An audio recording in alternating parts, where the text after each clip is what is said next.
Have you noticed that beautiful women, this so-called scarce resource, are now everywhere? Beijing Sanlitun, Chengdu Taikuli, take 2 steps and you will sigh, what a fashion capital. But behind the flashy surface is the tragic backdrop of towering female debt.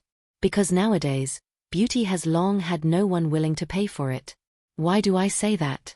Last year, the delinquency rate for women's consumer loans surged 42% year-on-year. Among women under 30, 70% were delinquent, and for post-90s women, the consumer loan delinquency rate was as high as 19.2%, meaning about 1 out of every 5 post-90s women was delinquent. Women's non-performing loan rate increased 20-fold compared with 5 years ago, and the unpaid credit card balance rose 26.31% year-on-year. Among these delinquent bad debts, over 70% are concentrated in aesthetic medicine, affordable luxury spending, and influencer-style hotel bookings. Why? Because these kinds of spending do not create value. They are willing to spend ahead on the looks track, and even use new loans to repay old ones, all just to get men to pay it off in one shot. Some women, in their 30s, cannot pay back their debts, and have already openly looked for a partner to repay them. 我能说我每个月负债都得一大袋吗？哦，你的意思问问他们能不能给你还债？对。So behind their loan delinquencies, it has long been a social reality where no one is paying the bill. You should know, in the latest data, top-tier billionaires make up only 0.33%, with average wealth of 63 million yuan. The middle class is 7.05% of the population with about 110 trillion yuan, and 78% of that wealth is in housing. And people like us, ordinary folks who make up 92.62% of the population, average only 20,000 to 30,000 yuan. To put it bluntly, it is not that wealthy big bosses have become fewer, it is that truly wealthy big bosses were never that many to begin with. Back when the economy was good, these were all fake big spenders propped up by leverage, and the cost was extremely low. Luxury cars could be rented, nights at clubs might be paid with credit cards, or they would drink their boss's stored liquor. Back then, many people could use high leverage to pretend to be a rich big boss. But now we are deleveraging. Loans have been cut off, properties have been foreclosed and auctioned, credit cards have maxed out, and the cost of acting rich has already exceeded their ability to pay. So this group of actors who never had real strength were forced to exit because they could not afford the props. And the truly rich big bosses have money but are now even less willing to spend it. In the past, they had tens of thousands of yuan as monthly pocket money, with an apartment plus a luxury car as the standard starting package. But now, the people at the very top hold massive productive assets and cash flow. They are rich, not stupid, they all know the economy is declining, and their real asset management is steadier than ordinary people's. Talking about money can hurt feelings, fine, but letting feelings hurt money is absolutely impossible. Why? Either to ensure risk resistance during a downturn, or to buy the dip while asset prices crash. In an era of cutting costs and boosting efficiency, spending money on women is purely the most bubble-like investment. A rich guy can ride with a beautiful woman and treat a beautiful woman to a nice meal, but if you want a rich guy to buy luxury goods for a beautiful woman, or even luxury cars and mansions, you absolutely should not even think about it. The most direct result is that the male economy behind women's consumption has completely collapsed. On Valentine's Day in 2025, high-end dining like for a lifetime couple's set meals had occupancy rates of less than 30%. In top luxury malls like Beijing SKP, customer traffic at high-end restaurants dropped 25% year-on-year. During the 520 holiday period it was even crazier. On Meituan, high-end dining orders fell 40% year-on-year. Simping has completely become history. Instead, takeout combo orders from those inexpensive small restaurants rose 28% year-on-year. Why? Because the middle class and working people are truly sinking downward. Mortgaged properties bought with expensive loans have depreciated and shrunk, stocks have been cut in half, pay cuts and wage deductions are everywhere, and even not being able to pay salaries has become normal. You think they have become stingier, but the truth is they are really broke. Take the old routine of roses, for example. During the 520 holiday in 2025, online flower sales were 41% lower than last year. In past years, a red rose could sell for 80 yuan per stem. This year it dropped to 30 yuan and still no one wanted it. Even Meituan's flower delivery orders fell 62% compared with last year. Why? Because when facing a survival crisis where personal assets are crashing, flowers and the love they symbolize are nothing but a powerless economic bubble. Not to mention buying a bag, buying 2 bags might even make you break up. But the problem is, market supply and demand has a lag. Men's consumer group cannot keep their assets intact and proactively exit, but the supply of women expecting to cash in on appearance keeps increasing. Why? Because for the past 20 years, consumerism has woven women a huge lie. Beauty is a scarce resource, and it is capital that can be monetized. Capital's shaping of women's cognition also follows consumption positioning. I am worth $1 million, not because I can earn $1 million, but because I hang Chanel and LV on my body and eat pretty Starbucks meals whenever I want, so I deserve this kind of life. So even if they can only earn 3,000 to 5,000 yuan a month, their requirements for a partner are a monthly salary over 10,000 yuan, a height of 1.8 meters, and a handsome face.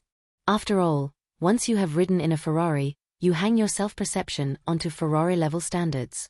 When it reaches the dating and matchmaking market, even a BMW will be seen as poor, and if you do not even have a BMW, you are an even lower-tier man. On one hand, they think they are worth it, on the other hand, they also in fact have a large enough gap and need targeted assistance. Because to preserve or even increase the value of their beauty, they borrow money for cosmetic surgery, buy luxury clothes and bags, and packaging a curated social media persona is indispensable. They build castles in the air with loan leverage, waiting to be sold at a high price, and even use new loans to repay old ones. Even if they are overdue with high interest, they still might find a rich and handsome guy who pays it all off overnight. But now, as the economy declines and market demand plunges, beauty has become the first asset to depreciate. Because as a luxury good, it can neither produce value nor preserve value. And these indebted girls with no productivity have become capital's biggest victims. They are being thrown onto the market, but the market has long been uninterested. So when the beauty fantasy woven by consumerism is awakened by the cold rain of an economic downturn, those delicate shells piled up by loans ultimately cannot withstand the heavy pressure of reality. The numbers on overdue bills are not the regret of no one paying the bill, but the price of mistaking external packaging for capital. True scarcity has never been the face under filters, nor a body covered in luxury logos, but the ability to withstand cycles, the core confidence of being able to create value. When the bubble of relying on men to pay the bill completely bursts, perhaps we will finally understand, the sweetness of life has never depended on gifts from others, but on the stability and confidence earned by ourselves. Those times once trapped by debt will eventually become a warning.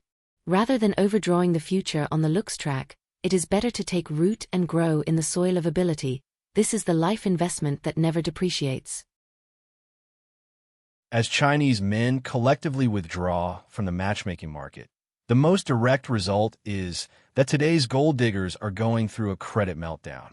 When Shanghai's refined afternoon tea group buy groups start chaining 70% off coupons, when Hangzhou's luxury personal shoppers quietly post urgent second-hand sale in their moments, a surreal reality is unfolding. The so-called gold digger economy, praised as the strongest business model of the 21st century, is undergoing an epic collapse. Applications for women's consumer loans are surging, delinquency rates are skyrocketing, fairies turn into deadbeats, and goddesses become court-listed defaulters. Behind this is today's men suddenly waking up. The survival rules of consumerism begin to vote with their feet and strike back at economics. In the past, men would do anything just to make the one they love smile, even emptying their wallets. For one line of, "Do you love me?" they took on online loans, bought lipstick, fought for limited edition bags, booked 5-star hotels, arranged candlelit dinners, providing material support, and also offering emotional labor. Now the situation has flipped. Lipstick is piling up unsold. Flowers are crashing. The diamond myth is shattered, and luxury sales are plunging. But gold diggers are still addicted to consumerism and cannot stop. Bags must be top-tier luxury. Shoes must be designer. Skincare must be the expensive kind, and aesthetic treatments must be regular. So, the more they spend, The less money they have, the more debt they rack up, and the more they expect to reach out to men. But what they do not realize is that men are launching a collective rebellion against one-way giving. A male revolution from ATM-style paying to self-awakening is quietly happening.